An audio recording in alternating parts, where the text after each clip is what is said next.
Bon, en attendant, je vais commencer par me présenter. Donc, je m'appelle Victor Deville, je travaille pour Toyota France. Et je suis venu aujourd'hui pour vous présenter notre projet qu'on a appelé Secuta. Alors, Secuta, vous allez me demander pourquoi Secuta, parce que tout simplement, Toyota en est japonais et Secuta en japonais veut dire secteur. Donc secteur et article, ça fonctionne correctement. C'est ce qu'on cherchait, faire de la sectorisation et de l'analyse géolocalisée de nos clients. Et cette analyse, aujourd'hui, on l'a fait sur trois canaux, les ventes de véhicules neufs, les ventes de véhicules d'occasion et la prévente. Parce qu'aujourd'hui, on a des marchés qui sont très différents. L'automobile, c'est un marché qui est en train de changer énormément en ce moment. On parlait de crise tout à l'heure, on est complètement dedans. Les marchés automobiles sont en très très forte baisse et on a besoin d'analyses très très très spécifiques et très précises pour savoir comment on va fonctionner et ce que va être le marché demain. Parce qu'aujourd'hui, on est impacté par des crises de semi-conducteurs qui font qu'on on a des capacités de production qui sont revenues enfin à 100%, mais malheureusement, je sais produire des voitures, mais certaines voitures, je ne peux pas les produire parce que je vais pas avoir la bonne pièce qui fait que vous vouliez le toit ouvrant, je ne pourrais pas avoir le toit ouvrant. Donc on essaye de parer à tous ces phénomènes pour anticiper au maximum et proposer à nos clients en amont des solutions en les orientant et en leur disant non, je suis désolé, vous vouliez telle voiture avec telle spécificité. Aujourd'hui, c'est 6 mois, voire un an de délai pour certains modèles. Par contre, si vous voulez rapidement, je peux vous proposer telle chose. Et donc pour ça, on a besoin de de toutes nos analyses. Donc je vais reprendre Secuta avec la traduction en japonais juste à côté avec les trois petits caractères japonais. Je me présente, donc coordinateur administration performance après-vente commerciale, passionné d'automobile, d'où Toyota, ingénieur de formation, mais je me suis rapidement rendu compte que dessiner des triangles de suspension toute ma vie, ça allait pas forcément me plaire. Donc, mais par contre, mes études m'ont apporté une méthode, une rigueur de travail, et je me suis dit, c'est là-dedans que je veux aller. Donc, en adorant l'auto et l'après-vente, je me suis dit, je vais essayer d'aller analyser les marchés, étudier le marché de l'après-vente, qui s'est un peu étendu après au VN et au VO. Et voilà comment je suis arrivé chez Toyota. Je vais vous présenter rapidement Toyota. Aujourd'hui, Toyota et Toyota en France. Toyota, c'est près de 10 000 collaborateurs directs en France à deux niveaux. Toyota France en tant que constructeur, avec un siège social à Vaucresson, une usine de fabrication de véhicules à Valenciennes, dans le nord de la France. Donc on fabrique la Yaris et la Yaris Cross. Jusqu'à l'année dernière, la Yaris était la voiture la plus produite en France.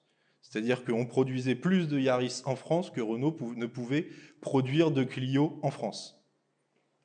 Et l'usine a ouvert en 2001. On a décidé de l'agrandir il n'y a pas très longtemps pour accueillir le deuxième modèle Yaris Cross l'année dernière. Tout ça avec des projets et des progrès technologiques qui font qu'en fait, sur une seule chaîne, on arrive à produire la même voiture. C'est-à-dire que vous allez sur la chaîne de construction et vous allez voir une Yaris et juste après, une Yaris Cross. Et ça nécessite énormément de technologie et de programmation pour avoir la bonne pièce au bon moment, parce que c'est pas les mêmes voitures, donc c'est pas les mêmes portes, il y a plein d'impacts et de programmation qui sont nécessaires pour ça. On a également un centre de pièces détachées au Pouzin, en Ardèche, qui sert à livrer tous les concessionnaires de France en pièces détachées tous les jours. Et on a la chance d'avoir un centre de design, le centre de design européen de Toyota Monde se trouve à Sophia Antipolis. Parce que, en fait, pour juste petite précision, chez Toyota, il n'y a pas un seul centre de design qui est au Japon. Chaque voiture est un peu européanisée, c'est-à-dire qu'en fonction de tel type de voiture et de la voiture qu'on veut commercialiser dans tel secteur du monde, ce ne sera pas n'importe quel centre de design qui va la développer ou la dessiner, parce que un designer japonais n'aura pas des appétences ou aura pas. Un designer japonais, c'est bête, mais c'est pas très grand. Donc il nous fabrique des voitures un peu plus petites où ils prennent pas en considération des personnes qui peuvent être un peu plus grandes, et on se retrouve avec des incohérences sur des véhicules. Donc c'est pour ça qu'on développe des centres de design, il y en a 5 dans le monde, et chaque centre de design donne sa vision. On lance un nouveau modèle, le grand patron dit bah, je veux lancer un nouveau modèle, chaque centre de design donne sa vision de la voiture, il y en a un qui va emporter l'appel d'offres, entre guillemets, c'est lui qui aura définitivement son avis sur la voiture. Par contre, chaque centre de chaque secteur dans le monde viendra rapporter sa touche en disant attention, nous dans tel secteur, dans notre secteur, il faut que on apporte telle ou telle modification par rapport au Japon ou aux États-Unis. Donc ça, c'est pour la vision un peu majeure, le constructeur Toyota et Lexus, j'avais oublié parce qu'on représente aussi la marque Lexus, qui est la marque premium de Toyota. Ce qui fait un total en gros de 4500 à 5000 personnes qui travaillent juste pour le constructeur. Valenciennes, c'est 4500 personnes quasiment. C'est entre 4500 et 5000 avec les sous-traitants. Et ensuite, pour commercialiser nos voitures en France, on a besoin d'un réseau de 66 sites qui vont faire de la vente de véhicules neufs, de véhicules d'occasion et l'entretien de vos véhicules.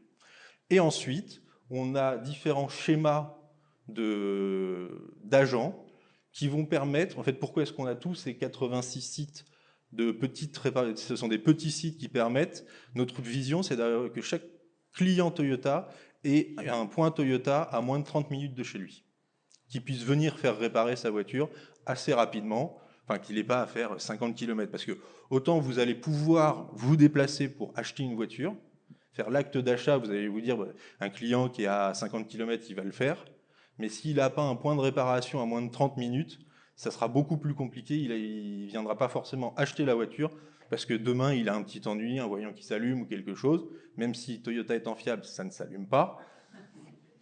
Mais tout peut arriver, on ne sait jamais.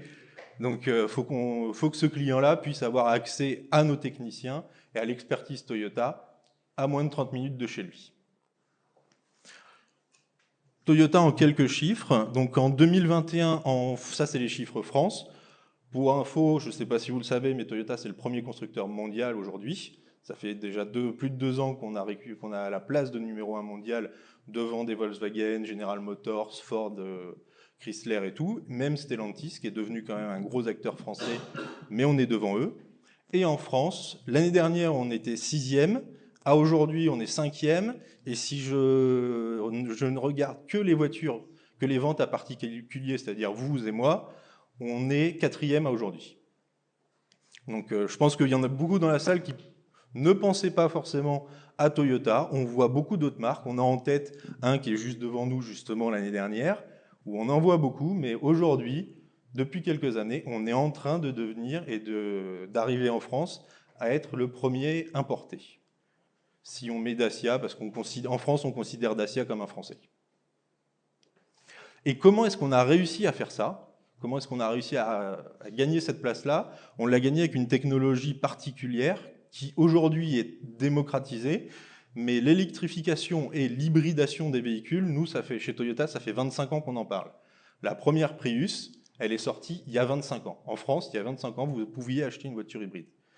Et là, je vais pas faire un cours d'électrification, mais pour vous donner les différentes notions d'électrification d'un véhicule, parce qu'aujourd'hui, tout le monde parle de véhicule électrique, mais qu'est-ce que c'est qu'un véhicule électrique? Donc il y a un véhicule électrique avec des voitures électriques avec une batterie. Donc c'est des électriques à batterie pure, c'est 100% électrique. Mais aujourd'hui, on parle plus d'électrification du véhicule, avec notre cœur de gamme qui est l'hybride auto-rechargeable. Donc en fait, c'est un véhicule qui a un moteur thermique et un moteur électrique, qui ne se branche pas, qui se recharge tout seul avec la récupération d'énergie au freinage. Et c'est la voiture qui elle-même, qui est toute seule, va se dire, en ce moment, là tout de suite maintenant, je démarre le moteur électrique, ou alors je démarre le moteur hybride, ou je suis que sur le moteur thermique, pardon. Et en fait, on ne parle pas, contrairement à ce que beaucoup de monde pose comme question, en disant combien de kilomètres je peux faire avec une hybride. Aujourd'hui, c'est pas ça. Vous prenez une hybride rechargeable en 100% électrique, vous faites 2 km à 3 km/h. Parce que c'est pas le principe de la voiture. Par contre, vous lancez sur l'autoroute, vous vous mettez à 130 km/h, à ce moment-là, la voiture, elle va allumer les moteurs en fonction de ce que vous avez besoin ou pas. Et on parle de temps de trajet en électrique. C'est ça qui est important, en fait, sur de l'hybride normal. C'est de dire que nous, toutes nos voitures aujourd'hui qui sont hybrides, on fait plus de 50% du temps de trajet en électrique. Ça, c'est la grosse partie, et à aujourd'hui, chez nous, c'est 75% de nos ventes de véhicules en France sont en hybride rechargeable. En auto-rechargeable, pardon. 5% en hybride rechargeable. Donc ça, c'est un véhicule hybride avec une plus grosse batterie que vous branchez, qui vous permet effectivement, celui-là, de faire 40 km en tout électrique, 40, 50, 75 suivant les plus gros modèles, en tout électrique. Aujourd'hui, c'est cette technologie-là qui s'est énormément démocratisée chez beaucoup de concurrents, avec des véhicules hybrides rechargeables. Et précision, nous, ça fait très longtemps qu'on est resté, on est sur de l'hybride rechargeable essence. On n'a pas du tout de diesel. Chez Toyota, ça fait 4 ans qu'on ne parle plus de diesel. On ne vend plus un seul véhicule, hormis les utilitaires, en diesel. On a également la technologie hybride électrique à batterie, dont je parlais, et une technologie dont on n'entend pas beaucoup parler, enfin la presse en parle, mais elle n'est pas connue du grand public, qui est l'hydrogène. Aujourd'hui, chez Toyota, vous pouvez acheter une voiture hydrogène, on en commercialise une. Le seul inconvénient, c'est qu'il n'y a que 25 pompes en France à hydrogène, donc en fait, on les commercialise à Paris, dans les grandes villes, là où il y a les pompes à hydrogène. Si vous allez à Paris aujourd'hui, vous verrez, il y a une très grosse flotte de taxis qui roulent que en véhicules à hydrogène. Donc voilà nos technologies, Toyota, ce qu'on fait, et je vais maintenant vous parler de ce que moi je fais et de pourquoi on a eu besoin de monter le projet Secuta, parce que pour animer la performance commerciale de notre réseau, donc qu'est-ce qu'on entend par l'administration performance commerciale? Vous allez me dire, c'est des gros mots. En fait, non, c'est pas très compliqué. Tous les ans, pour chaque concessionnaire, je vais construire un potentiel qui est un objectif de vente de véhicules neufs, de vente de véhicules d'occasion et de vente de pièces détachées. Je vais créer et animer une politique commerciale. Donc ça, c'est le schéma de rémunération, c'est le plan de rémunération du véhicule. Je vais tous les mois leur envoyer des reportings pour savoir s'ils sont bons. Et c'est là que Secuta rentre en compte, c'est pouvoir leur dire oh, t'es bien, t'es en ligne avec ton chiffre d'affaires ou ton nombre de ventes de véhicules. Par contre, où est-ce que t'es pas bon localement à tel endroit? C'est à ce niveau de précision qu'on descend pour pouvoir dire à notre concessionnaire, voilà, là tu peux t'améliorer sur ce point-là. Et enfin, je vais le rémunérer parce que, contrairement aux idées reçues, la plus grosse partie de la rentabilité d'un constructeur, c'est sur ses marges arrière, donc sur une animation sur un objectif. Aujourd'hui, un constructeur, en marge unitaire sur un véhicule, il ne gagne pas beaucoup, un concessionnaire. C'est vraiment, un concessionnaire non performant, aujourd'hui, ne gagne pas d'argent. Un concessionnaire performant en gagnera. Donc quand vous voyez qu'on fait beaucoup de remises, que tous les constructeurs communiquent en faisant de la remise, en fait c'est nous derrière qui subventionnons tout ça, et lui peut vivre grâce aux marges arrière, à sa performance commerciale, sa performance qualité, avec énormément, mais aussi énormément d'argent, parce qu'on a une culture japonaise et une expérience client, qu'on veut que l'expérience client de tous nos clients soit la meilleure au monde, donc on rémunère aussi nos clients sur ce critère-là. Bon, je voyais des notes NPS et tout. Vous parlez de NPS à un concessionnaire, il tremble parce qu'il sait que ça bouge très vite, que pour une voiture, c'est malheureux. Enfin, c'est malheureux. Aujourd'hui, vous êtes tous utilisateurs d'un véhicule. Vous la déposez au garage pour faire l'entretien. Vous la récupérez, au mieux, on vous la lavez. Mais sinon, vous êtes soulagé de quelques centaines d'euros. Et votre voiture, quand elle est rentrée, elle marchait. Quand elle est ressortie, elle marchait pareil. Donc c'est de la valorisation et les clients sont très... on n'arrive pas à valoriser effectivement cet achat-là. Autant un achat de véhicule neuf, ça se comprend. Un achat d'une prestation après-vente, c'est beaucoup plus compliqué à faire valoriser auprès d'un client. Et c'est pour ça qu'on essaye qu'on rémunère tous nos concessionnaires à côté sur de la qualité, sur de l'expérience client que le client va avoir quand il viendra en concession au moment de la révision de sa voiture. Et on essaye de mettre en place plein de projets. Je continue, puisque pour faire nos analyses, on a besoin de données. Et dans l'automobile, on a une chance énorme, c'est qu'on a accès à des sources de données et à un nombre de données énorme, que ce soit de nos clients à nous, mais également de la concurrence.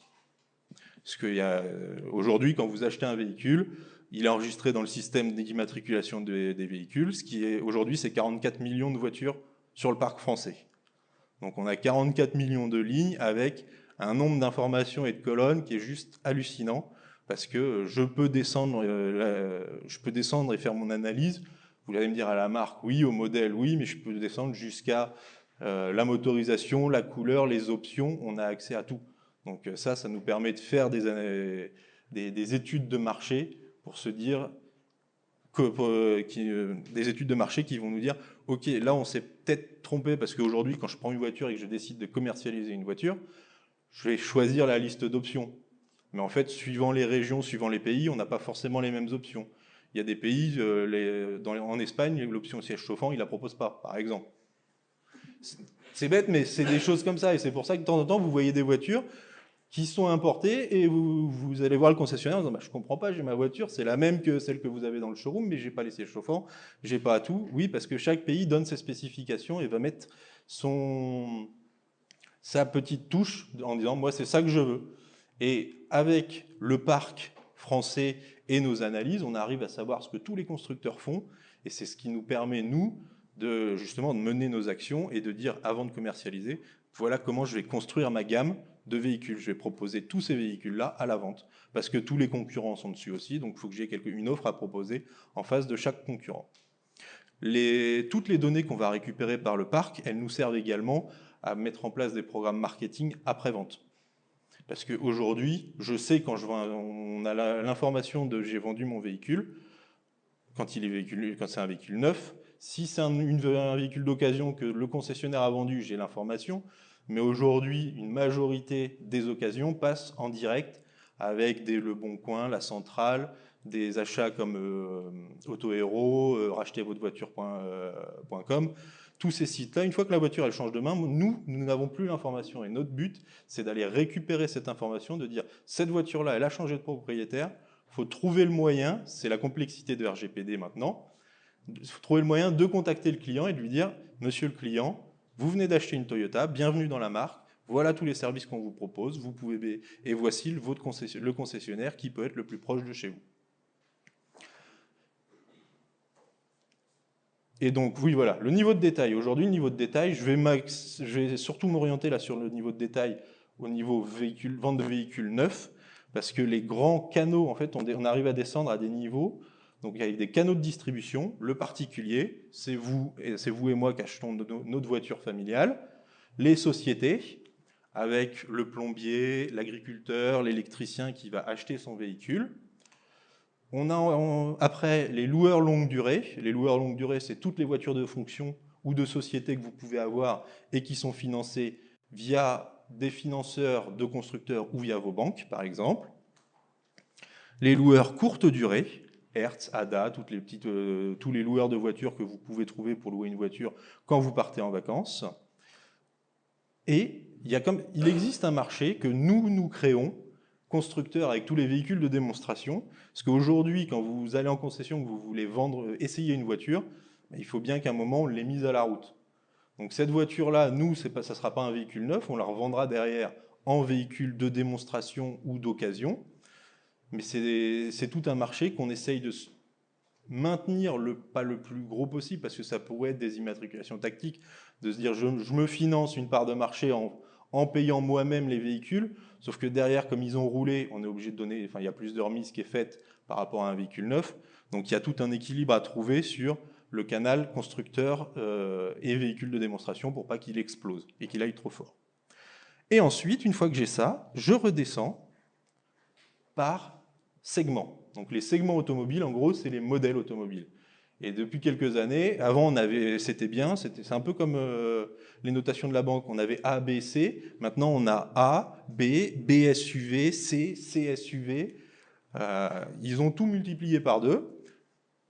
Et donc là, vous avez la gamme Toyota. Je n'ai pas mis tous les segments, parce qu'il y a des segments sur lesquels nous ne sommes pas présents, donc on ne va pas s'y intéresser. Mais aujourd'hui, notre niveau de détail et notre outil d'analyse Secuta, il est là tous les jours pour aller analyser, de me dire sur les sociétés, combien j'ai vendu d'utilitaires. C'est vraiment ce qu'on a besoin d'avoir. Et aujourd'hui, c'était quelque chose hier, on n'avait pas. On a réussi à mettre en place avec Arctic. Et donc, si je regarde, maintenant, je vais rentrer dans le détail de notre projet Secuta, qui en comporte 3. mais la plus grosse partie, c'est l'outil d'analyse des performances.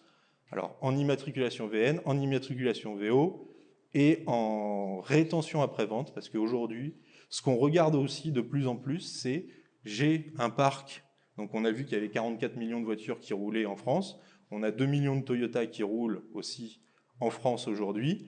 L'idée et nos ambitions, c'est d'avoir une rétention. Donc la rétention, c'est le client est venu faire son entretien chez moi. Et donc on va aller chercher secteur par secteur, est-ce que tous les clients, enfin toutes les voitures sont bienvenus faire leurs entretiens et sont bienvenus dans le réseau Toyota pour faire l'entretien annuel nécessaire. Le but, c'est de, donc là vous pouvez le voir, pourquoi est-ce qu'on a développé ça? C'est rendre simple, lisible pour les concessionnaires, parce qu'aujourd'hui, nous, en tant que constructeurs, on fait nos analyses, mais l'intérêt, c'est que chaque concessionnaire, localement, puisse avoir accès à cet outil pour se dire où est-ce que je suis bon, où est-ce que je ne suis pas bon. C'est surtout ça qui m'intéresse moi, c'est de le faire avancer sur où est-ce que je ne suis pas bon et où est-ce que je peux m'améliorer pour augmenter les ventes de véhicules neufs et les ventes de pièces. Donc notre outil Secuta, il se présente comme ça, avec une analyse sectorielle. Je vais vous faire une petite démo. Hop.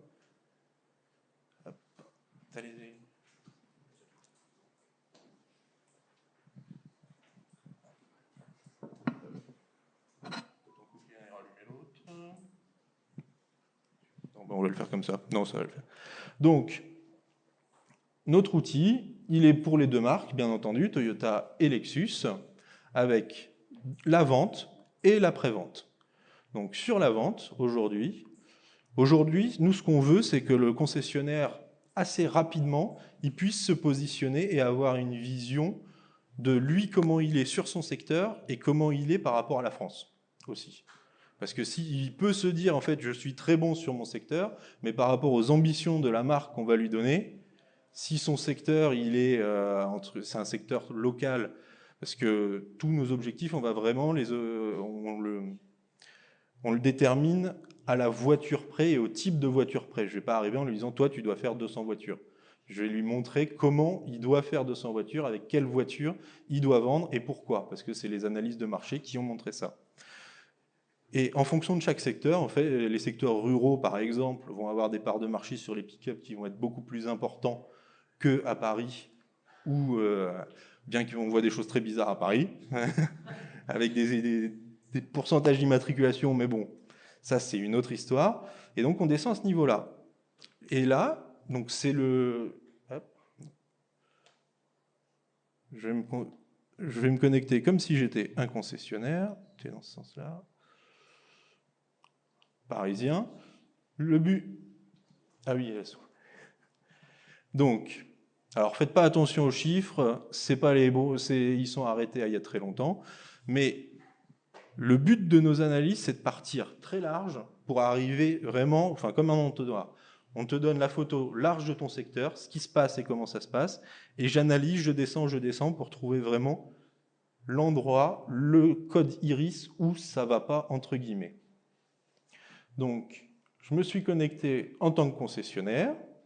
Je vois tout de suite mon marché global, donc toutes les voitures qui se vendent sur le secteur sur lequel je suis, le marché Toyota, ma part de marché, ce qu'on appelle delta territoire, c'est est-ce que j'ai fait est-ce que j'ai vendu, parce qu'aujourd'hui, un concessionnaire a une zone de chalandise chez nous, il est responsable d'une zone, mais il lui est pas interdit de vendre une voiture chez le voisin, et le voisin a le droit de vendre une voiture chez lui. C'est juste qu'ils ont des zones de responsabilité, la communication, il n'y a que eux qui peuvent communiquer sur leur zone, mais aujourd'hui vous habitez à Tours, votre cousin il est concessionnaire à Marseille, vous allez pouvoir aller acheter la voiture à Marseille, et il immatriculera à Tours, il n'y a pas de problème. Et en fait c'est ça qu'on appelle delta territoire, c'est d'identifier, parce qu'aujourd'hui je peux être très bon sur ma part de marché, sur mon secteur, avoir une très bonne part de marché, mais si c'est tous mes petits copains, tous mes voisins qui vendent les voitures à ma place sur mon secteur, en fait, ça ne m'arrange pas. Ça veut dire qu'il y a une appétence pour la marque, mais que, potentiellement, mon service commercial n'est pas bon parce qu'il n'arrive pas à convaincre les clients qui vont voir les voisins. Et on le voit tous les jours. Aujourd'hui, quand vous achetez une voiture, je pense que vous êtes capable de faire le tour, d'aller chez Toyota à Tours, à Blois, ou faire le tour. Et c'est là où nous, l'intérêt, après c'est vrai que moi au niveau national, vous allez me dire, c'est pas grave, on est d'accord, mais si tout le monde s'améliore et si chaque concessionnaire sur son secteur s'améliore, je vais réussir à aller vendre un peu plus de voitures que ce qu'on veut. Donc j'ai ma photo, le concessionnaire voit très rapidement par rapport à la France là où il est. Donc là je vois que j'ai la situation de la France, la situation de la région, parce qu'ils aiment bien se comparer. Un concessionnaire, il va toujours nous demander comment je suis, je vais lui dire t'es pas bon, mais il va venir me voir, non mais pourquoi? Est-ce que par rapport à la France, à mes copains qui sont juste à côté, on est pareil? Est-ce que ça marche pareil? La France, vous êtes comment? Ils veulent toujours se comparer. Donc aujourd'hui, on leur donne cette vision-là de dire d'accord, voilà comment nous on est, voilà comment toi tu es, et maintenant on descend et on essaye d'analyser. Donc comme vous pouvez le voir, il a sa position ici, avec l'évolution de son volume. On le voit, on redescend par canal, particulier et toutes les sociétés, donc ça c'est les canaux qu'on voyait tout à l'heure. Et plus je vais descendre, et quand je descends, là j'ai une photo de modèle par modèle, combien de voitures ont été faites, est-ce que sur ce véhicule-là, canal par canal, est-ce que je suis bon? J'ai des comparaisons graphiques par modèle et par canal qui me permettent de me dire est-ce que je progresse par rapport à cette année ou par rapport à l'année dernière plutôt, et est-ce que en volume je suis, à quel niveau de volume je suis. Et ce qui est surtout intéressant pour le concessionnaire, qu'on a fini de développer il n'y a pas très longtemps, parce que Securitas, c'est un projet qui existe depuis quelques années, mais qui est en permanente évolution. On travaille tous les jours avec toutes les équipes d'Arctic pour avancer dessus. Et là, aujourd'hui, je suis capable de lui dire, bah, aujourd'hui, sur ton segment A de l'AIGO, tu as vendu par rapport à ce que nous, on avait déterminé en début d'année, 51 voitures de plus. Donc là, on est chez un concessionnaire performant. Donc ça va être plus compliqué de trouver l'analyse et de lui dire là où il est moins performant, mais même s'il est performant, justement, c'est là où la valeur ajoutée de cet outil-là, c'est que là, j'ai un concessionnaire qui est performant, mais je vais lui dire, attention, sur ce segment CMPV, donc c'est les petits utilitaires vendus à particuliers, t'es pas performant. Tu pourrais aller chercher 6 voitures de plus. Et je descends même beaucoup plus loin, c'est qu'une fois que je l'ai fait par modèle, je peux lui dire, bah en fait, tu vois, c'est sur ce segment-là, sur cette iris-là, que tu n'es pas bon. Et là où c'est intéressant, c'est qu'aujourd'hui, nous, Toyota France, on va faire de la communication nationale, où les pubs télé, c'est nous qui les gérons au niveau national, mais derrière, tous les concessionnaires ont le devoir de faire un relais local de toutes les propositions et de la communication pour pouvoir supporter notre communication. Et alors, après, ils ont plusieurs solutions. Soit ils font du digital, on arrive énormément sur du digital qui a l'avantage d'aller toucher 100% de la population, enfin si 100% de la population, alors que si je fais du courrier, par exemple, je ne peux communiquer que à des clients que je connais, pour lesquels j'ai l'accord RGPD, donc ça c'est compliqué. Mais si je me dis, tiens, là par exemple, je regarde sur Savigny-le-Temple, je sais qu'au niveau des sociétés, j'ai un gros manque à gagner. Donc est-ce que ça vaut pas le coup que j'envoie mon vendeur société aller prospecter sur les sociétés de ce côté-là? Si j'avais la même chose à particulier, je me dirais, je vais peut-être essayer de prendre des affiches arrêt de bus juste sur ce secteur-là, au lieu de communiquer largement sur un gratuit ou quelque chose qui va lui coûter de l'argent, faire vraiment de la communication locale, chirurgicale, de dire c'est à cet endroit-là qu'il faut maximiser, mettre plus d'argent, plutôt que de prendre tout mon budget marketing du mois et de dire bon bah je fais de la radio sur tout le secteur.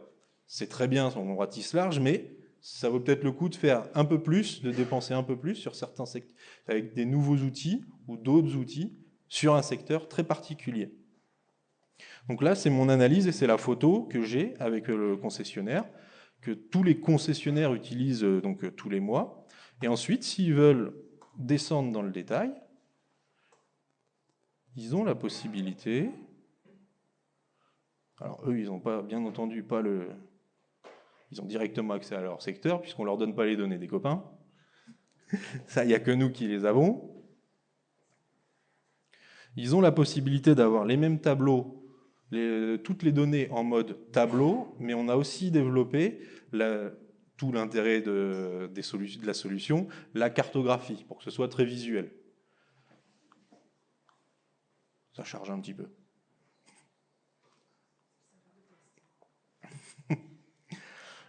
Et donc là, aujourd'hui, moi je suis concessionnaire, ça c'est mon secteur, c'est ma zone de chalandise. Je leur donne l'information pour qu'ils puissent connaître. Donc ça c'est un concessionnaire qui a 3 sites sur son secteur, donc un site principal, 2 sites secondaires. Donc j'ai les logos Toyota qui permettent de dire voilà moi où je suis placé. On leur communique aussi l'information de où tous les concurrents sont placés, ce qui permet aussi de faire une analyse. C'est le projet d'après, c'est un deuxième projet de se dire est-ce que sur mon secteur, je suis bien présent partout et je suis bien représenté. Parce qu'aujourd'hui, quand j'ai un secteur, ça c'est le secteur de Melun, en région parisienne, quand je suis arrivé à Melun, mais que dans mon secteur j'ai Nemours, les gens de Nemours, ils vont jamais venir à Melun. Donc si je ne suis pas physiquement présent à Nemours, je n'arriverai pas à les capter tous les clients de cette zone-là. Et en voyant ça, on leur donne aussi la visibilité des concurrents, parce que si les concurrents se sont installés, c'est qu'ils ne sont pas installés comme ça par hasard. Tous les Français, c'est un peu particulier, parce qu'il y a un réseau d'agents très très dense. Vu la volumétrie qu'ils ont une capillarité qui est beaucoup plus petite que la nôtre. Mais si on se compare par rapport aux autres importés, Volkswagen et tout, on peut se poser la question de se dire, là, ici, à Montereau, est-ce que ça vaut le coup que j'investisse, enfin que le concessionnaire investisse pour mettre en place une structure, vente ou après-vente, sur cette ville-là? C'est des vraies questions, il faut faire attention, parce que c'est des vrais impacts. Aujourd'hui, quand un concessionnaire investit, c'est pas juste 4 murs, un pont pour réparer une voiture, c'est des standards de marque à respecter, avec des investissements que nous, constructeurs, on demande pour que toutes nos concessions aient un standard de marque commun et que vous alliez n'importe où, vous reconnaissiez une concession Toyota. Elles ne sont pas toutes identiques, mais vous êtes dans l'univers Toyota et vous vous reconnaîtrez que vous alliez à Blois, à Tours, à La Rochelle ou à Paris. Ça, c'est l'intérêt de notre marque. Et donc, là, j'ai ma part de marché, si je reviens sur mon analyse, j'ai toute ma part de marché VNVO, avec des indicateurs par rapport à la part de marché, la volumétrie d'immatriculation Toyota, la volumétrie d'immatriculation totale, qui permet déjà de se voir, là, en deux clics, je vois que au milieu, sur cette zone-là, moi, en Toyota, je n'ai pas immatriculé de voiture. Par contre, chez tous les autres, il y en a qui ont été immatriculés. Pourquoi? Est-ce que j'ai communiqué? Est-ce que j'ai été présent? Voilà, c'est très visuel. Le but, c'est que rapidement, l'outil permet de descendre très très profondément après dans l'analyse, mais que rapidement, on ait une vision de se dire où est-ce qu'il faut que je mette mes actions en place. On a voulu faire des choses qui soient aussi visuelles. Ouais. Hop. Je vais en prendre n'importe. Les segments en couleur, ceux-là. Donc ça, ce qui est surligné, c'est toute la zone de chalandise de la concession, dont il est responsable. Et ensuite, c'est chaque iris. On est descendu jusqu'à l'iris, oui, pour le localiser, puisque quand je vends une voiture, comme tout à l'heure, quand on vend une voiture, elle est immatriculée à une adresse. Donc je sais que sur cette iris-là, je suis présent. Et ensuite, la légende, c'est soit en volumétrie, soit en pourcentage par rapport à la moyenne France.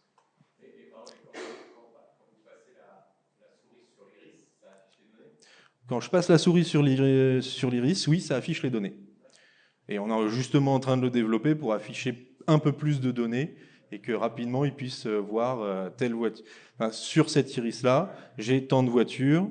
Ça doit marcher d'ailleurs sur celui-là, par exemple. Je suis sur le test, hein, donc on l'a fini hier.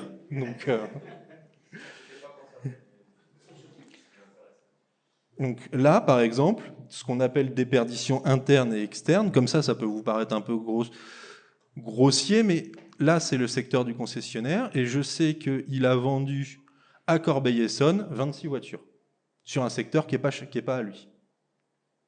Et Corbeil-Essonnes a de la même manière l'info. Si je regarde les déperditions internes, je sais que sur le secteur, là j'avais changé, j'étais sur Timtoy Arcueil dans le 91, je sais que mon voisin en a vendu 28, 27. Après, bon, on peut avoir des choses. Voilà, il a vendu une voiture. Cherbourg a vendu une voiture en région parisienne. C'est ce qu'on disait, c'est le cousin qui. Généralement, c'est ça. Et on arrive à descendre jusqu'à l'iris pour pouvoir localiser et se dire c'est sur ce secteur-là exactement que je ne suis pas, que j'ai loupé une affaire, parce que la voiture, elle s'est bien vendue, mais c'est pas moi qui l'ai vendue. Donc comment je peux faire la prochaine fois? Et le but, c'est aussi d'analyser donc des actions marketing, mais des actions très locales avec le vendeur, parce que tous les jours, on leur fait faire, ou toutes les semaines, des rapports des ventes, c'est d'analyser les ventes. Eux, ils vont, après, avec chaque vendeur, ils vont analyser les ventes qu'ils n'ont pas faites ou qu'ils ont loupées. Et là, ça peut être le cas de dire, voilà, ouais, effectivement, tu m'as dit que Monsieur Dupont, il était venu, il t'a dit qu'il achetait plus qu'il avait acheté. Effectivement, c'est telle concession à c'est soit un voisin, donc ça veut dire que le voisin a été plus agressif commercialement ou a offert un service, ou l'accueil, de temps en temps, ça ne peut être à prix, on peut avoir des prix équivalents, mais l'accueil a été bon, le feeling avec le commercial, ça s'est très bien passé. Vous avez été dans telle concession, vous avez eu le droit à un essai, un petit café, des choses comme ça. Ce qui fait que, au lieu d'acheter la voiture à Tours, vous êtes allé à Blois parce que ça s'est très bien passé à Blois. Donc ça, c'est tout ce qu'on a sur la vente. Donc c'est des parts de marché, c'est des notions qui sont assez connues. Et hop, je vais passer sur l'après-vente. Parce que sur l'après-vente, on a réussi, et ça fait pas longtemps, enfin, jusqu'à maintenant, tous les constructeurs ont raisonné en chiffre d'affaires vendus, chiffre d'affaires de pièces vendues au réseau. Donc à la limite, ils pouvaient les stocker dans un hangar, ça ne me dérangeait pas, ils m'avaient acheté des pièces. Maintenant, on est en train d'évoluer et de se dire non, c'est plutôt de la vente qu'ils font à client et à consommateur final qui nous intéresse vraiment. Parce que si c'est pour que le concessionnaire il fasse du stock et qu'un jour il me rappelle en disant faut que tu me rachètes mon stock, j'en ai trop, c'est pas intéressant. Donc aujourd'hui, on parle en rétention et on essaye d'avoir une rétention par âge. Parce qu'on sait, et c'est partout pareil dans toutes les marques, qu'aujourd'hui, votre voiture, elle a 1 ou 2 ans, vous allez aller beaucoup plus facilement chez le constructeur, enfin faire votre entretien chez le concessionnaire, que si on s'arrête, on va jusqu'à 10 ans. On a des ambitions de rétention, là je suis sur la moyenne France, on est à 14-15% de rétention de voitures qui ont 9 à 10 ans. Donc sur un parc, sur des véhicules qui ont 9 à 10 ans, j'arrive quand même à en capter 14. Ça peut être parce que c'est des modèles spécifiques, mais ça peut aussi être une voiture qui a 10 ans aujourd'hui, elle peut avoir pas beaucoup de kilomètres, être encore en très bon état, et un client qui est satisfait de son constructeur va venir, enfin de son concessionnaire, va venir faire l'entretien chez son concessionnaire. Et nous, tout notre intérêt, c'est d'être hypothétiquement à 100% sur les premières années.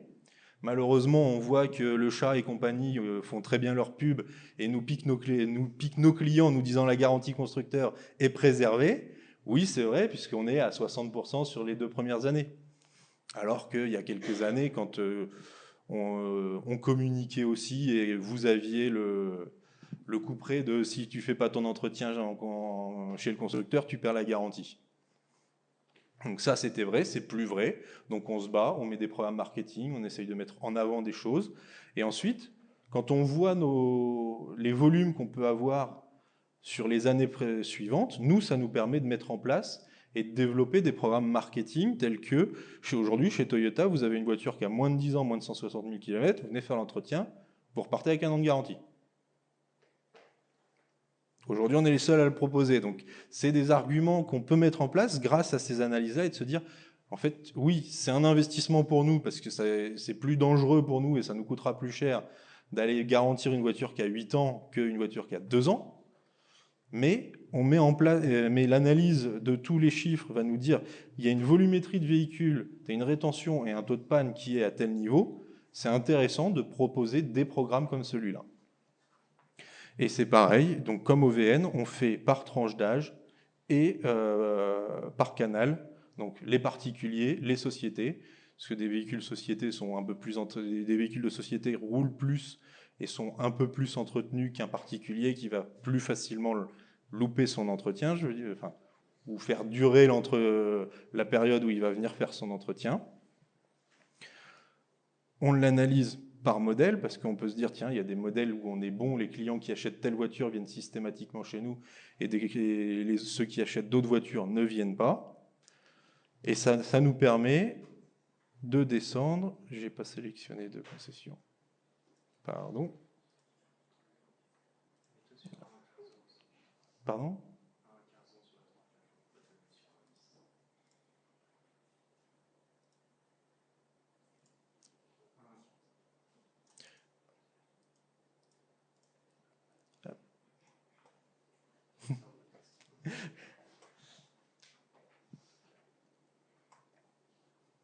Et ça me permet justement de... pour un concessionnaire, vous allez voir, on descend et on va dire sur tel modèle à partir de tel âge, je sais que je peux faire tel chiffre d'affaires et je peux lui dire, ben voilà, comme sur ton secteur, tu as 15 Yaris, je vais schématiser, 15 Yaris au total, tu en as 10 qui sont venus, 5 qui ne sont pas venus. En fonction de l'âge du véhicule, en face, on le met un panier moyen de prix d'achat pièce. Ce n'est pas le même prix suivant qu'on fait l'entretien 1, 2, 3, 4 et jusqu'à 10 ans. Et à la fin, je vais lui dire, ben voilà, si tu arrives à récupérer les 5 voitures qui ne sont pas venues faire l'entretien ici, ça te rapportera X milliers d'euros. Et ça, c'est ce qui lui permet, c'est ce qui permet aux concessionnaires et à nous de dire aujourd'hui, voilà, j'ai mon objectif, je lui ai donné son objectif, t'es en ligne, t'es pas en ligne. Si t'es pas en ligne, c'est sur tel modèle qu'il faut aller. Donc, regarde ta base de données clients, rappelle tes clients qui ne sont pas venus depuis 1 an, depuis 2 ans, essaye de communiquer sur justement les différents programmes marketing qu'on peut lancer, la garantie, l'année de garantie si tu viens faire ton entretien. Il y a plein de choses comme ça que le concessionnaire peut faire et activer localement. Ça charge un peu, désolé. C'est le développement, c'est le serveur de développement, c'est pour ça.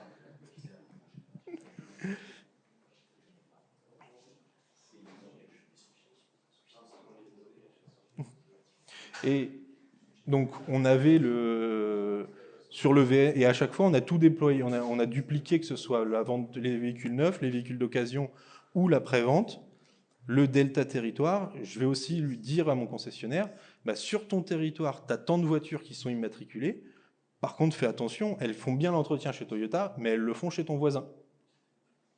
Donc, est-ce que tu n'es pas trop cher en main-d'œuvre? Est-ce que tu as un bon service? Ton délai de rendez-vous, est-ce qu'il est correct? Ça nous permet justement d'analyser toutes ces choses-là et de creuser derrière avec lui et de comprendre pourquoi est-ce qu'il n'est pas bon et pourquoi est-ce qu'il n'arrive pas à faire son chiffre d'affaires. Parce que là, typiquement, des voitures qui viennent faire l'entretien chez Toyota, enfin des voitures immatriculées chez lui qui font l'entretien, mais chez les voisins, il y a quelque chose. On est moins dans le côté j'ai eu une offre commerciale plus intéressante ou c'est mon cousin qui me l'a vendu. Je ne fais pas 500 km pour aller faire l'entretien de ma voiture. Et bien entendu, petite précision, c'est que toutes nos données là, parce qu'aujourd'hui vous allez me dire oui mais moi j'ai une voiture de fonction, c'est la banque qui l'achète, elle est immatriculée à la banque et la banque elles sont toutes à Paris. En fait, on a réussi à descendre avec le fichier parc à la donnée conducteur qui permet de dire oui, c'est la banque qui a financé la voiture, elle est à Paris, la carte grise elle est immatriculée à Paris, mais l'utilisateur, sa société, elle est à Tours. Donc c'est à toi, concessionnaire de Tours, d'aller chercher cette voiture-là. On est vraiment descendu le plus bas possible pour être au plus proche de la réalité avec les clients et les concessionnaires. Donc voilà, et là c'est ce que je voulais vous montrer, j'ai le parc, le nombre de clients qui ne sont pas venus et la retransmission en euros de ce que ça représente, de tous tes clients qui ne sont pas venus chez toi, voilà ce que ça représente. Donc maintenant, il faut trouver les actions à mettre en place pour aller gagner ce chiffre d'affaires-là. Donc ça c'était la démo de nos outils, de l'outil Secuta. Si je reviens, le deuxième projet, et ce sur quoi on a utilisé Secuta, c'est pour déterminer les objectifs des concessionnaires. Parce que l'objectif d'un concessionnaire, je ne vais pas lui dire, toi c'est 500 voitures, toi c'est 250, toi c'est 400. Aujourd'hui, on a déterminé une méthode de calcul qu'on a appelée le potentiel, qui dit, j'analyse le marché de chaque concessionnaire, on descend jusqu'à l'iris, d'où l'intérêt d'avoir la cartographie et les spécificités, et je regarde sur l'année d'avant combien de voitures du segment A donc Aigo, Twingo et compagnie, ont été vendus sur ton secteur. Je fais ça secteur par secteur, enfin iris par iris, véhicule par véhicule, canal par canal. Et dessus, je viens à la fin plugger une ambition de part de marché de notre part. Donc en fait, la seule chose que le concessionnaire peut remettre en cause, c'est de dire, voilà, vous avez des ambitions qui sont trop importantes. Ils nous disent rarement qu'on a des ambitions pas assez importantes, parce que sinon ça voudrait dire qu'ils aient des objectifs trop bas. Mais quand je mets une ambition, une part de marché, je vais dire, ben voilà, l'année dernière, sur tout le segment A de Twingo et compagnie, il s'est vendu 100 voitures. Nous, on veut 10% de part de marché, donc tu vendras 10 Aigo sur ton secteur. Et ça, quand on le descend canal par canal, segment par segment, ça fait qu'au 1er janvier de chaque année, le concessionnaire, il sait qu'il doit vendre 10 Aigo à particuliers et 15 à sociétés, 10 Hilux. Il a ça sur tout son segment. Et il sait sur quoi il peut mettre la communication en route. Est-ce qu'il faut investir sur un vendeur société parce qu'il a une part société plus importante, des vendeurs showroom, hall, parce que c'est des ventes à particuliers qu'on veut, et des ventes à particuliers qu'on veut. Et ça, c'est donc ce qui nous permet de donner le potentiel et les objectifs. C'est une grosse partie, là, on a commencé dessus, ça va nous prendre jusqu'à la fin de l'année pour nous de calculer ça, parce qu'on le fait pour le VN, pour le VO et pour la prévente. La prévente, c'est plus compliqué parce que je vais descendre, et je vais dire, bah, effectivement, l'Aigo qui a 1 à 2 ans, je peux vendre 10 euros, enfin 15 euros de pièce dessus. Par contre, celle qui a 5 à 6, il y aura des freins à faire, il y aura des choses comme ça. Donc c'est pas 15, ce sera 50 euros que je vendrai dessus. On descend jusqu'à ce niveau de détail pour être le plus proche possible du potentiel. Parce que nous, chez Toyota, on a pris le parti de dire on ne met pas du tout d'objectifs ou d'ambition à nos concessionnaires en fonction de leur performance de l'année dernière. C'est un potentiel qui est le même pour toute la France.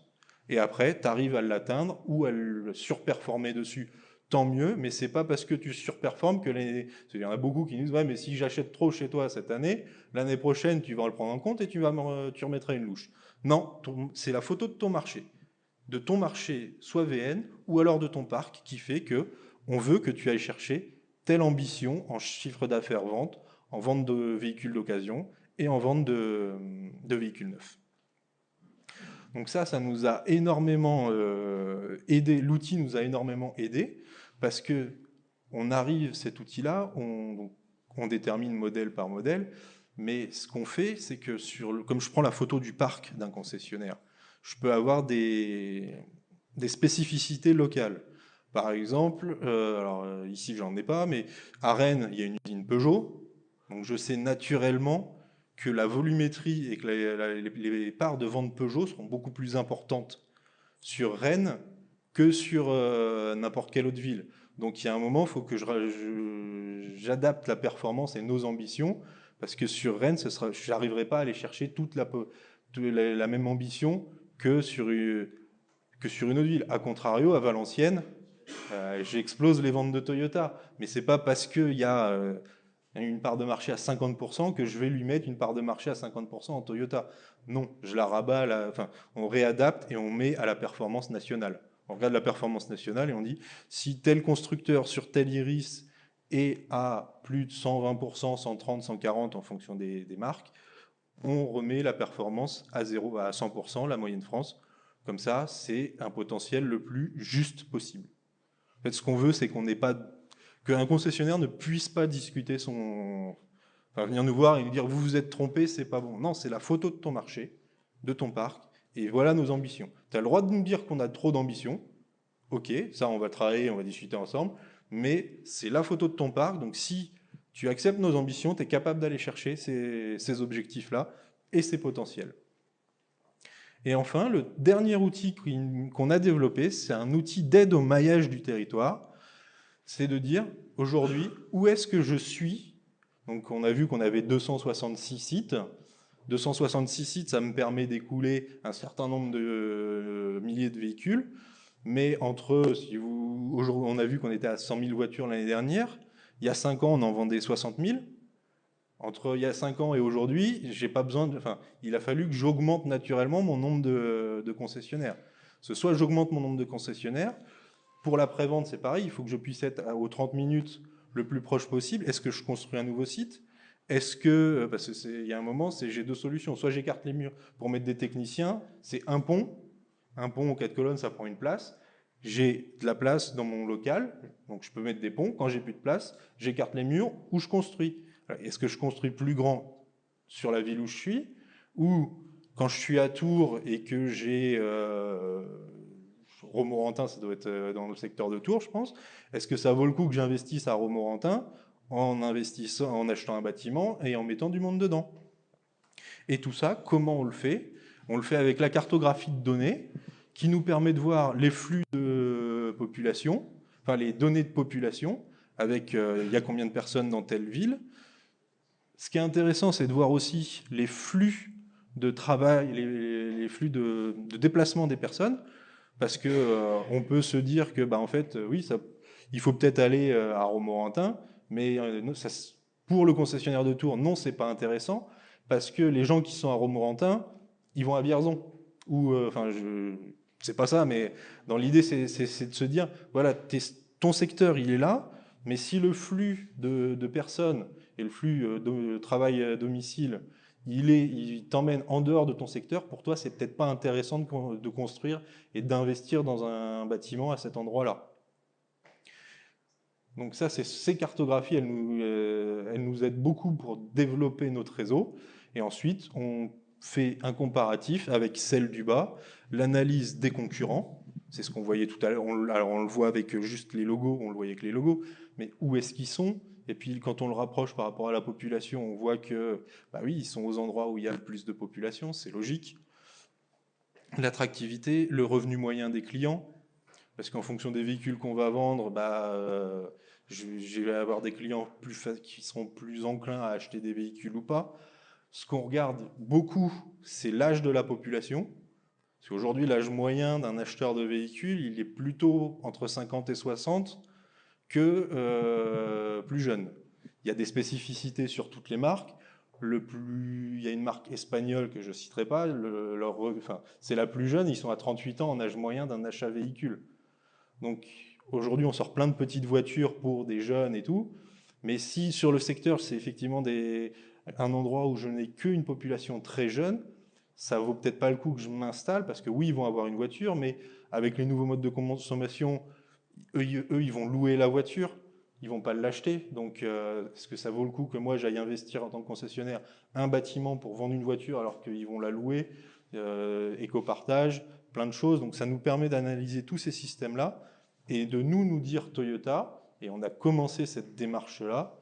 Et aujourd'hui, on est constructeur automobile. Aujourd'hui, on est constructeur automobile. Demain, on se veut acteur de mobilité.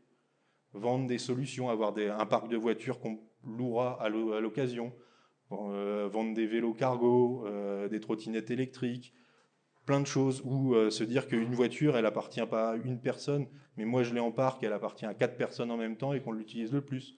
On explore toutes ces solutions-là, et grâce à toutes les cartes qu'on peut avoir et toutes les données, eh ben on avance petit peu. On avance aussi petit pas par petit pas parce que on n'a pas le choix. Le contexte économique nous met des contraintes. Les évolutions générationnelles font des nouveaux modes de consommation, nous amènent nous aussi à nous poser des questions qui font qu'on change et qu'on s'adapte. Et donc pour ça, je vais finir avec comment est-ce qu'on a développé ce projet-là. Donc on est parti, parce que ça a pris du temps, on a commencé en 2019, je crois bien. Le projet est sorti de terre en 2020. Et ce qui a été très important, c'est que dès le début, on a eu un chef de projet qui n'a pas changé, ça c'est bien. On a un peu plus changé du côté Toyota, mais ça c'est autre chose. Mais chez Arctic, ça n'a pas changé. Ça nous a pris beaucoup de temps, et on a pris beaucoup de temps à rédiger le cahier des charges, parce que c'est quand même ce qui est le plus important pour savoir ce qu'on veut, ce qu'on peut aller. Les données, comme je vous disais, on a accès à tellement de millions de données que de temps en temps, on se dit on veut tout avoir, mais Arctic est aussi là pour nous dire est-ce que tu es sûr que tu veux un tableau de 72 colonnes dans ton truc? Parce que toutes les infos, elles sont bien, mais ça vaut le coup d'avoir 72 colonnes? Peut-être pas. On se pose des questions. Il y a eu le développement, les phases de test qui ont pris du temps, les formations. Et puis aujourd'hui, on y est encore. Ce que je disais, hier, on était encore à développer des sprints parce qu'on n'a pas fini. Ça fait 2 ans et on n'a pas fini et on finira pas parce que l'année prochaine, on trouvera des nouveautés pour améliorer notre projet, notre système pour aller au plus fin de l'analyse du marché automobile qui est très compliqué. En retour d'expérience, tout est au vert. Et ce qu'on a voulu dire à la fin, parce que chez Toyota, on est partenaire des JO jusqu'en 2024, mais on est surtout énormément partenaire des JO paralympiques. Et on a un projet qui est mondial et qui est déployé dans toutes les succursales et dans tous les concessionnaires de France, qui est Start Your Impossible. Ça, c'est notre projet à nous, c'est aller au-delà de vous-même, se dépasser, essayer de faire ce que vous ne pouvez pas faire. Et là, en fait, c'est pas Start Your Impossible, c'est It's Possible avec Arctic. Parce qu'on a eu on a fait un appel d'offres, on a vu d'autres concurrents, et avec les autres, c'était Impossible, mais pas avec Arctic. Donc, merci à vous de nous avoir aidés à développer ce projet-là. Et voilà le résumé de notre petite collaboration avec le nuage de mots de nos retours. C'est un professionnalisme, c'est évolutif, c'est fiable. Ça, c'est aussi important pour un système. Surtout pour Toyota, vu que les Toyota sont fiables, on est d'accord. Et on travaille ensemble, vous nous aidez aussi avec votre vision d'autres projets, d'autres secteurs, de nous dire peut-être pas comme ça. Donc, merci beaucoup. Oui, parfait. En plus, c'était l'intervention la plus longue de la journée. Il y avait des choses à dire, c'est sûr. Merci d'avoir pris le temps de montrer l'application dans les détails, parce qu'on n'a pas toujours la possibilité de tout montrer. Donc là, c'était vraiment intéressant. Et puis, c'est vraiment un projet qui se démarque chez Arctic. Et d'ailleurs, on va un petit peu vous donner le mot de la fin avec les équipes qui vous suivent et qui suivent Toyota France au quotidien, donc depuis longtemps maintenant.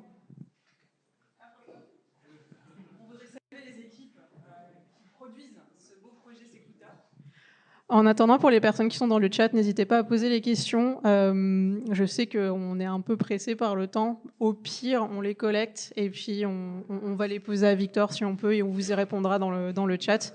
Et puis pour les personnes qui sont dans la salle, on est là toute la journée, hein, donc il n'y a aucun souci. Par contre, je précise juste, quand une personne veut parler, il faut avoir un micro. On n'en a que 2, donc on va se le passer. Voilà. Donc qui veut commencer ?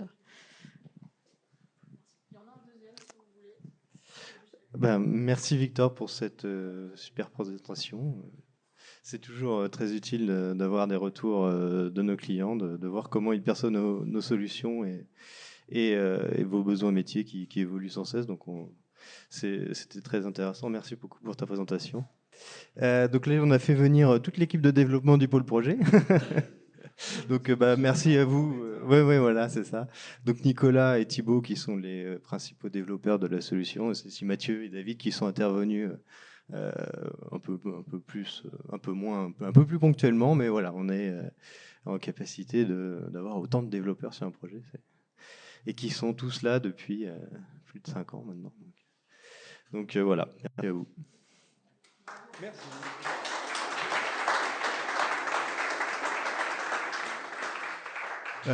Nicolas, est-ce que tu veux prendre la parole, notre grand chef attitré?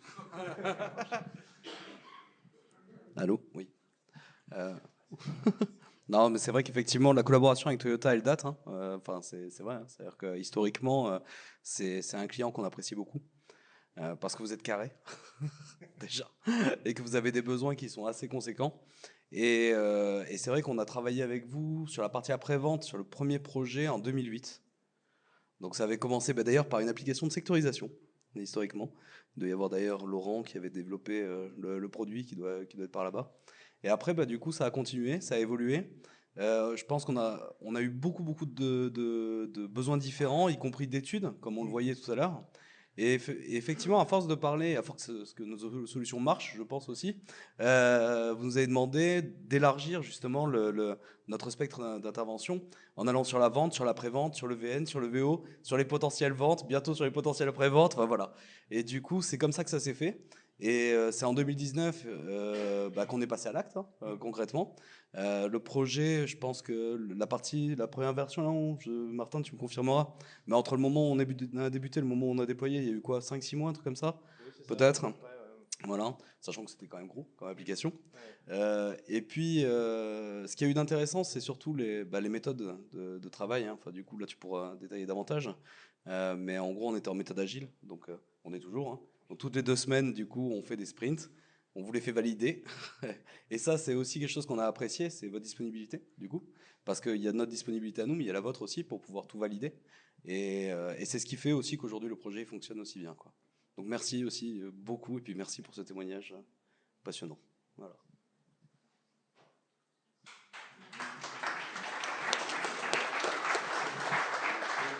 Est-ce que vous avez des questions?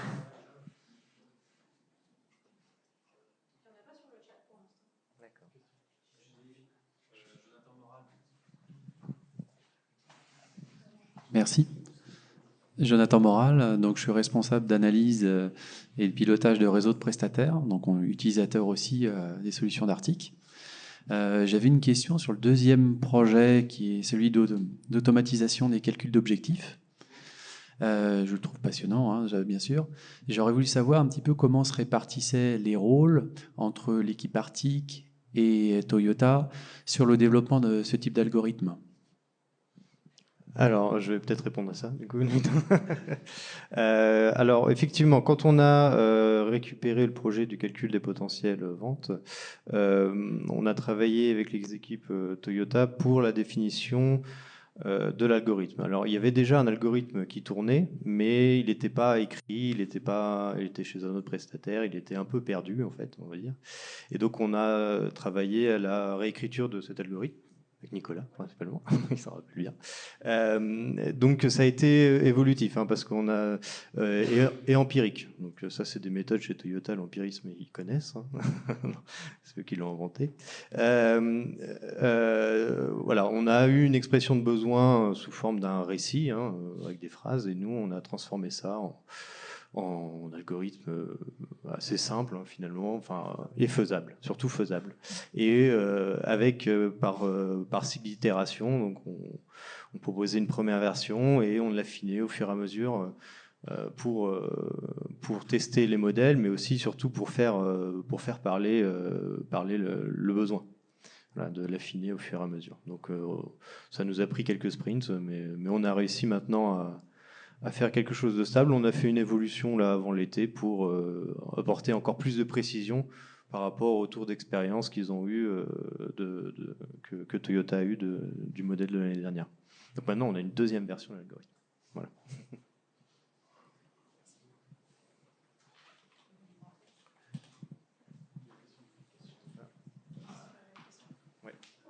Merci. Je vais passer le micro. Merci. Richard Verlaine, direction statistique de la CNAV, Caisse nationale d'assurance vieillesse. Ma question est plutôt pour les équipes d'Arctic, puisqu'en fait les données que vous avez présentées, elles sont forcément à usage interne.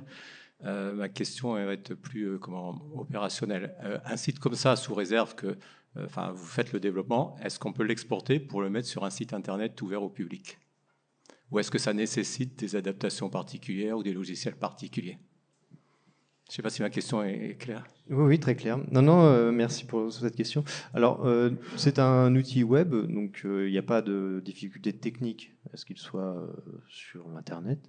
Là, c'est un outil interne Toyota, donc un outil métier. Il n'y a pas de vocation à ce que ça soit public. Alors, il est diffusé auprès de votre réseau, mais voilà, avec des accès, des authentifications vérifiées. Et sur un intranet, et non pas un internet. Donc on a les données qui sont dedans, c'est les données du SIV, donc ce sont des données, on va dire, semi-publiques. Sont pas, tous les concessionnaires ont le droit de les acheter, ces données. Mais ils n'ont pas le droit nous, par exemple, Arctic, on n'a pas le droit de les acheter. On est obligé de traiter les données de Toyota. Donc on ne peut pas les diffuser. Et sur ces données-là, il y a des données également de vente, donc qui seront plus là un peu plus du secret des affaires de chez Toyota. Donc là, on n'est pas sur de la diffusion grand public. Est-ce que Victor, tu veux rajouter quelque chose? Ouais. C'est les données que vous trouvez, de toute façon, c'est les données que nous, on a en commun dans nos systèmes en interne. On est en circuit fermé, donc avec une authentification pour chaque concessionnaire qui accède uniquement à ces données de son marché. Et ensuite, les données que nous, Toyota, nous mettons à disposition d'Arctic pour pouvoir justement avoir les infos, elles sont toutes anonymisées, de toute façon, si elles sont si besoin, parce qu'on a le respect de RGPD et qu'on anonymise tout, nous, en entrée, quand c'est soit en entrée chez nous, si je prends de la rétention après-vente, est-ce que le client est venu ? En fait, je vais le flaguer pour que nous, on sait qu'il est venu, mais quand je vais le transférer chez Arctic, ils n'auront pas l'information. Il y aura l'anonymisation du client derrière. Je ne sais pas si ça répond à votre question. Ouais, pour compléter un peu, en fait, clairement, la réponse est oui. C'est bon pour vous ?